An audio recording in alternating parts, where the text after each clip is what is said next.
তোমার ছেলে বায়না ধরেছে এবারে জামাই ষষ্ঠীতে যাবে না, শাশুড়িকে এনে শাশুড়ি ষষ্ঠী করবে।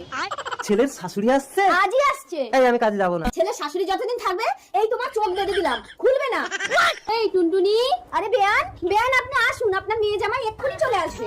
আপনি বসেন, আমি পুজোটা দিয়ে আসি। ঠিক আছে। না, রসের বিয়ানকে যখন স্বাদের দুটি নয়ন ভরে দেখতে পারবো না, তখন আর ঘরে থেকে কি লাভ? তার চেয়ে বরং বউয়ের সঙ্গে একটু রোম্যান্স করে বিদেশে কাজে চলে যাই, একটু আদর করে কাজে চলে যাব। কি ব্যাপার, কাজে যাবে না বলে আবার ব্যাগ নিচ্ছ কেন? আর কি করে থাকি, তুমি তো ঘরের ভেতরে দরজা বন্ধ করে একেবারে 6 মাসের আদর করে দিলে। আরে আমি কখন ঘরের ভিতরে ছিলাম, আমি তো পুজো দিচ্ছি। তাহলে চোখ বেঁধেছো কেন আমার? আরে মারছেন কেন? বিআই মশাই যত্নের কোনো ত্রুটি রাখিনি। শাশুড়ি ষষ্ঠীর বাজার করে এনেছি। টুনটুনি, তোকে আর শাশুড়ি ষষ্ঠী করতে হবে না, তোর বাবা তোর শাশুড়ির ষষ্ঠী পুজো করে দিয়েছে।